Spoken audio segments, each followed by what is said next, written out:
Hémicycle, c'est l'édito politique du Grand Journal. Il est signé tous les lundis. Alexis Lacroix. Bonjour Alexis. Bonjour Steve. Merci de nous rejoindre. Merci à vous. Vous êtes le directeur de la rédaction d'Actualité Juive. Je rappelle qu'on peut nous suivre également sur Facebook Live. Gros plan cet après-midi, Alexis, sur le lancement des États généraux de la droite organisés samedi par les Républicains au Cirque d'Hiver à Paris. La droite est de retour, et a martelé Éric Ciotti, le président du parti, qui a confirmé la grande fermeté DLR sur la question de l'immigration et fermé la porte à un accord avec la Macronie. Votre pitch, évidemment, comme d'habitude, est formidable. Le lancement est parfait. Vous résumez l'essentiel. Alors, est-ce qu'elle est de retour? Est-ce qu'elle souhaite être de retour? Vous savez, en politique, il y a souvent une marge entre le souhaitable et le réel. Moi, je crois qu'on est plutôt actuellement dans l'affirmation, la réaffirmation, plus exactement, d'une volonté. Pourquoi? Prophétie autoréalisatrice? Alors, on va voir. Peut-être. C'est-à-dire que si vous voulez, le vouloir être en politique, c'est déjà un morceau de l'être. Si vous m'autorisez cette réflexion philosophique liminaire. Mais justement, au fond, depuis un an, mais a fortiori même depuis 6 ans, on peut avoir le sentiment tout à fait légitime que LR, la droite républicaine, autrement dit ce qu'il en reste, est un petit peu sursitaire. Certains, d'ailleurs, je pense à Maurice Safran, écrivent mort-vivant. Vous voyez, donc je résume très bien la pensée de beaucoup d'éditorialistes français sur le fait qu'aujourd'hui, vous avez un LR qui est confiné dans un espace où l'oxygène se raréfie. Il y a de moins en moins d'oxygène politique. Pour nos auditrices, nos auditeurs, la matérialisation de cette cornérisation de la droite républicaine fut la contre-performance de Valérie Pécresse à l'élection présidentielle de 2022. Elle n'en est évidemment pas la seule responsable. En revanche, cette contre-performance a eu, si vous voulez, la signification d'une sorte de verdict de mort pour beaucoup de membres des Républicains qui se sont dit... Elle était inattendue au sein de LR? À ce point, oui, je pense. Je pense, si vous voulez, qu'il se disait, on est affaibli, nous ne ferons pas le score de François Fillon, elle n'a pas l'aura de François Fillon, elle est moins combattante que Xavier Bertrand face à Emmanuel Macron, mais nous avons quand même un espace politique qui représente entre 12 et 15%. Il n'imaginait pas tomber si bas, c'est-à-dire à moins de 5%. Mais, encore une fois, il ne s'agit pas de faire le procès de Valérie Pécresse, mais essayer de comprendre ce qu'ils font aujourd'hui.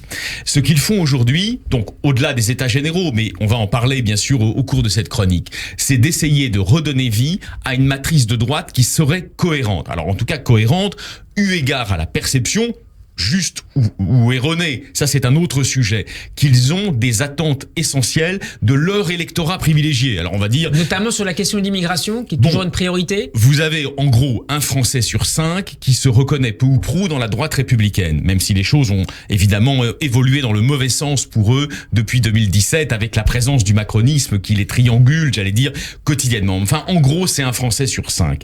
Donc, l'enjeu de ces États généraux, au-delà de cette matrice idéologique qu'il s'agit de retrouver, c'est évidemment de reparler, simplement de reparler à ce 1 Français sur 5 qui est un électeur potentiel de la droite républicaine. Dans un contexte effectivement... De manière aussi unitaire, Alexis, c'est ce qu'on n'a pas vu forcément sur la réforme des retraites. Alors, justement, de manière éminemment, vous avez absolument raison, Steve, de manière éminemment fragmentaire. Pourquoi? Car au fond c'est la théorie du casse-noix, vous savez, qui valait pour la situation du Parti socialiste il y a quelques années, pris en tenaille entre le macronisme et le mélenchonisme. Eh bien aujourd'hui le casse-noix s'applique assez bien, je crois, la théorie du casse-noix, si vous me passez l'expression, s'applique assez bien, cher Steve, à la situation de la droite républicaine. Elle n'a pas cessé d'exister. En revanche, elle est prise dans une tenaille idéologique et on va dire programmatique, quotidienne, entre la majorité présidentielle, qui est, c'est vrai, installée sur le bord de centre-droit, disons sur les idées d'un Benjamin Haddad, par exemple, là qu'on entendait à l'instant. En gros, c'est le centre. Oui, c'est le centre-droit, orléaniste. Bon, ils sont de plus en plus comme ça. Et de l'autre côté, l'espace des droites civilisationnelles plus assumées. On pense notamment au parti Reconquête d'Éric Zemmour qui a préempté ce thème de l'immigration. Donc, en essayant de revenir sur ce thème-là, que font-ils? Ils n'essayent pas seulement, comme on le dit, mais ça c'est une vision à court terme, de trianguler, peut-être de voler à terme, l'espère-t-il, une partie de son électorat à Éric Zemmour en vue des européennes. Ils essayent simplement de retrouver une matrice qui serait idéologiquement et sociologiquement cohérente sur un thème où effectivement l'électorat de droite, il n'y a pas besoin d'avoir fait de grandes études d'opinion pour savoir que l'électorat de droite réclame une extrême fermeté. Et donc effectivement, comment vous dire, Éric Ciotti en profite dans le Figaro pour tacler le président de la République. Ils leur ont demandé visiblement un rendez-vous en urgence sur ce sujet de l'immigration et ce rendez-vous n'est pas venu. Mais justement, c'est là que nous sommes dans une situation complexe. Il s'agit au fond de refaire pour eux ce qu'a été le miracle Patrick Buisson. Je n'ai aucune idéalisation de Patrick Buisson. Qu'est-ce que vous voulez dire par miracle? Simplement, si vous voulez, vous avez raison, votre question est absolument légitime parce que ça pourrait paraître apologétique. Je ne suis pas dans l'apologie de Patrick Buisson. Mais ce conseiller de Nicolas Sarkozy, venu des rangs, on va dire, de la droite extrême au départ, et qui a ensuite évolué vers des positions plus républicaines, qu'a-t-il apporté à Nicolas Sarkozy de fondamental? C'est la capacité à trianguler les attentes de régaliens forts d'une partie de l'électorat de droite. Il lui disait, reste comme tu es. En gros, je vais très vite, reste un partisan de la mondialisation, mais sur le plan du discours, on va durcir la ligne. Donc, que fait actuellement Ciotti? Il essaye de rééditer ce que fut le miracle de Patrick Buisson, qui a, en quelque sorte, apporté à la droite républicaine sous Nicolas Sarkozy une sorte de Canada Dry de droite civilisationnelle. Ils ont fait ça. Et aujourd'hui, Éric Ciotti, à tort ou à raison, pense que cela peut marcher dans un espace, évidemment, très différent. Et c'est aussi, Alexis, une manière pour Éric Ciotti de faire pression sur Emmanuel Macron, qui, semble-t-il, prépare déjà l'après-borne à Matignon. Ça, c'est la grande thèse. Je vais exprimer la plus grande réserve. Ça, c'est la grande thèse, on va dire politicienne, cher Steve, d'un certain nombre de commentateurs plutôt proches de la Macronie. Ils disent... Nous ne sommes pas dupes. Monsieur Ciotti, derrière bien sûr Monsieur Wauquiez, on va en dire un mot dans un instant, ont des arrière-pensées. Il ne s'agirait pas seulement pour eux, au travers des états généraux de la droite républicaine, de reconstruire une matrice cohérente et, si j'ose dire, mise à date, up to date.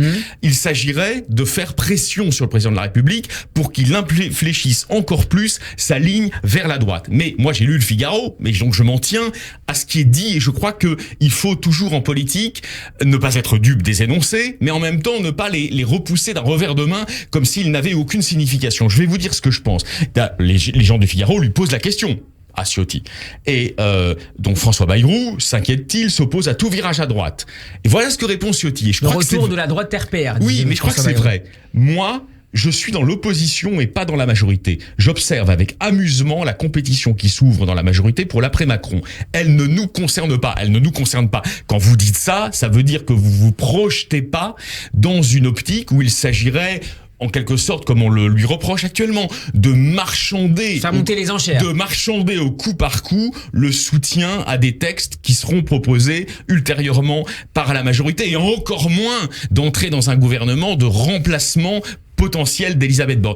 Il s'agit plutôt, et là on revient à nos moutons, cher Steve, en un mot, il s'agit plutôt de prendre date avec les Français, et notamment avec les Français de droite, en vue d'une échéance qui a l'air pas importante du tout. La présidentielle du pauvre, disait François Bayrou, justement, c'est les européennes, c'est 2024. En réalité, ça compte. Pourquoi?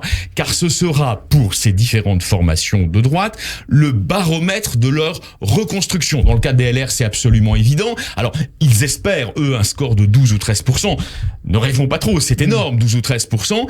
Et Reconquête espère, bien sûr, faire un score meilleur que celui non négligeable, d'ailleurs, d'Éric Zemmour à la présidentielle. Mais vous voyez bien qu'il y a un espace interstitiel ou interfacial entre Reconquête et LR qui est en fait le vrai enjeu des prises d'opposition actuelles de LR sur l'immigration. Alexis, la droite LR entamera en juillet un tour de France politique dont la première étape sera la région Auvergne-Rhône-Alpes, et ce choix d'Éric Ciotti ne doit évidemment rien au hasard.